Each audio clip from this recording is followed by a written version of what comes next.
নমস্কাৰ সকলোকে স্বাগতম জনাইছোঁ মোৰ চেনেলৰ এনিটি ভিডিঅ'লৈ।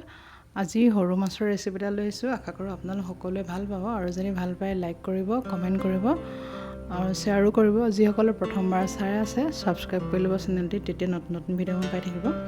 মাছকেইটা ভালদৰে ধুই বাছি ল'লোঁ, তাৰপিছত অকণমান হালধি সানিলোঁ।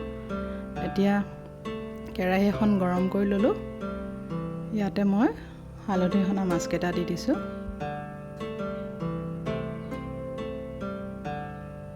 সৰু মাছ এনেকৈ বনাবলৈ বেছি সময় নালাগে আৰু খাবলৈও টেষ্টি হয়। কেতিয়াবা ভাজি খাই থাকি আমনি লাগে, তেতিয়া এনেকৈ বনাবচোন, খাই খুবেই ভাল লাগে। মাছকেইটা দি দিলোঁ। এতিয়া সোৱাদ অনুযায়ী নিমখ দি দিওঁ। আপোনালোকে বাৰু সৰু মাছ এই ধৰণে খায়নে? এতিয়া ইয়াত জোখমতে পানী দিছোঁ। পানী দি ভালদৰে উতলিবলৈ দিম।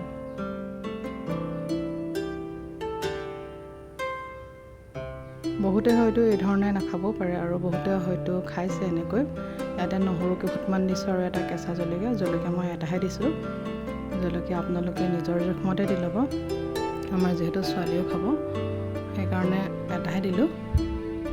এতিয়া উতলিবলৈ দিওঁ, আৰু ইফালে কেইটামান ফ্ৰাই কৰি দিছোঁ। উতলি যেতিয়া পানীখিনি শুকাব, মাছখিনি খুব ধুনীয়াকৈ সিজিব। সৰু মাছ সিজিবলৈ বেছি সময় নালাগে। পাতত দিবলৈ চবৰে সুবিধা নহ'বও পাৰে, তেতিয়া যদি পাতত দিয়া মাছ খাব বিচাৰে এই ধৰণে বইল কৰি খালেও ভাল লাগে, কিন্তু কলপাতৰ সোৱাদটো সুকীয়া বাৰু। এতিয়া মাছৰ পানী শুকাই গ'ল। অকণমান জুই কম কৰি এই ধৰণে এনেকৈ অকণমান ৰাখি থ'ম। তাৰপিছত এয়া গোলনেমু লৈছোঁ। গোলনেমুৰ ৰস অকণমান চেপি দিম। তাৰপিছত এইখিনি পৰিৱেশন কৰিব পৰা হৈ যাব।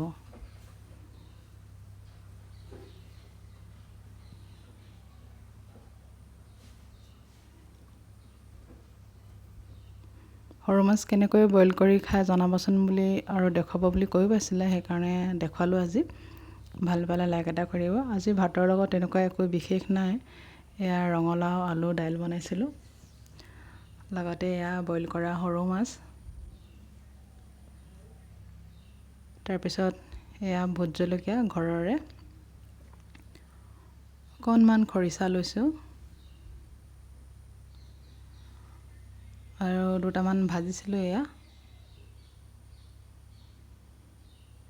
আৰু গোলনেমু, আৰু এইফালে মোৱা মাছ ভাজিছিলোঁ। ইমানেই। কেনেকুৱা পালে জনাবলৈ নাপাহৰিব। ভাল পালে লাইক এটা কৰি দিব।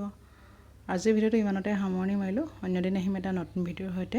ভিডিঅ'টো শেষলৈকে চোৱাৰ বাবে বহুত বহুত ধন্যবাদ।